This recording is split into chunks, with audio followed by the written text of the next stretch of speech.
आज हम पढ़ेंगे ऋतुराज की कन्यादान कविता। हम इसका सारांश पढ़ेंगे। आइए देखते हैं। इस कविता में कन्या के माँ बाप कन्यादान कर रहे हैं। लड़की की माँ का दुख बहुत सच्चा है। आखिर उसकी कन्या उसकी अंतिम पूंजी थी।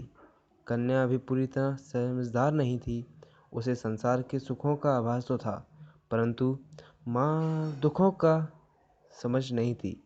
माँ ने उसे विदा करते हुए कहा कि जीवन की बाहरी सौंदर्यता और वस्त्र आभूषणों पर ना रीझना। यह सब भ्रम है। जीवन की भयानक वास्तविकता है को समझो और कष्टों को जीनो।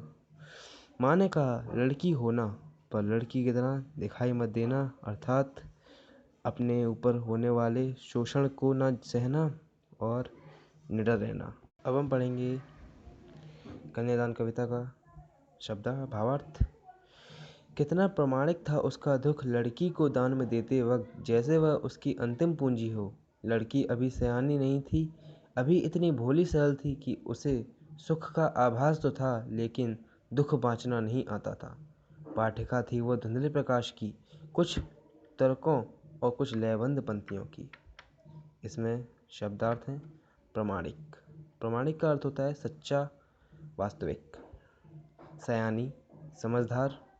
आभास, महसूस होना। बाँचना, पढ़ना। पाठिका, पढ़ने वाली। धुंधले, अस्पष्ट, ठीक से ना दिखाई देने वाला। लयबद्ध, लय से बंधी। अब भावार्थ समझते हैं। इसमें कवि ने कहता है कि कन्यादान करते वक्त उसकी माँ का दुख बहुत वास्तविक था। वह सचमुच दुखी थी, क्योंकि कन्या ही उसकी एकमात्र पूंजी थी। उसी से वह सुख दुख बांटती थी। लड़की अभी भोली और सरल थी। उसे दुनिया के स्वार्थी व्यवहार की समझ नहीं थी। उसे ससुराल पक्ष की कठोर सच्चाइयों और पुरुष प्रधान समाज के बंधनों का ज्ञान नहीं था। उसे विवाह के सुखों का कुछ एहसास तो था, किंतु वैवाहिक जीवन के झंझटों और दुखों का ज्ञान नहीं था। उसे सुख में छिपे दुख का समझ नहीं थी। उसे तो बस वैवाहिक जीवन के एक अस्पष्ट से प्रकाश का एहसास था, अर्थात सुखों की एक अस्पष्ट थी कल्पना थी। वह तर्कों और लय से बंधी काव्य पंक्ति को पढ़ना जानती थी। आशय यह है कि उसे विवाह के केवल सुरीले और मोहक पक्ष का पता था। वह काल्पनिक सुखों में जीती थी। यह इस पंक्तियों का भावार्थ अगली पंक्ति में देखेंगे। माँ ने कहा, पानी में झांककर अपने चेहरे पर मत रीझना। आग रोटी सेकने के लिए है, जलने के लिए नहीं। वस्त्र और आभूषण शाब्दिक भ्रम है, भ्रम की तरह बंधन है स्त्री जीवन के। माँ ने कहा, लड़की होना पर लड़की जैसी दिखाई मत देना। शब्दार्थ रीझना, प्रसन्न होना। आभूषण, गहने। शाब्दिक भ्रम, शब्द द्वारा फैलाया हुआ भ्रम। अब इसका भावार्थ समझते हैं। कन्या की माँ ने कन्यादान करते हुए अपनी बेटी को सीख दी, बेटी तू ससुराल में जाकर अपने सौंदर्य पर मुग्ध ना रहना, दर्पण में अपना चेहरा देखकर अपने पर प्रसन्न न रहना। आशय यह है कि ससुराल में लोग तेरी सुंदरता की प्रशंसा करेंगे, तू अपनी आँखों में सुंदरता को देखकर मोहित न होना, वरना यह मुग्धता तेरे बंधन का कारण बन जाएगी।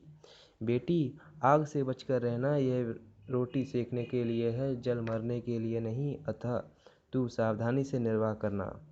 गृह गृहस्थी के काम जरूर संभालना, किंतु उसे अत्याचार को ना सहना।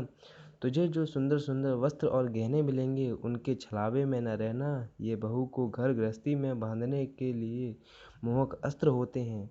जैसे शाब्दिक जाल से अवास्तविकता के भ्रम खड़ा हो जाता है, उसी प्रकार कपड़ों गहनों से यह भ्रम हो जाता है कि ससुराल के लोग तुझे बहुत प्यार करते हैं।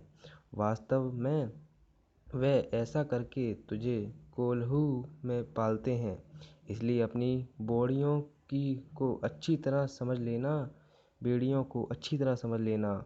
माँ ने अपनी लड़की को सलाह दी, तू मन में लड़की की तरह भोली सरल और निश्चल रहना, परंतु लोक व्यवहार में सावधान रहना। अपनी सरलता को प्रकट मत होने देना, वरना लोग तुझे मूर्ख बना सकते हैं और तेरा शोषण कर सकते हैं। यह हुआ कन्यादान कविता का भावार्थ। अब इसके प्रश्न अभ्यास हम दूसरे में करेंगे। धन्यवाद।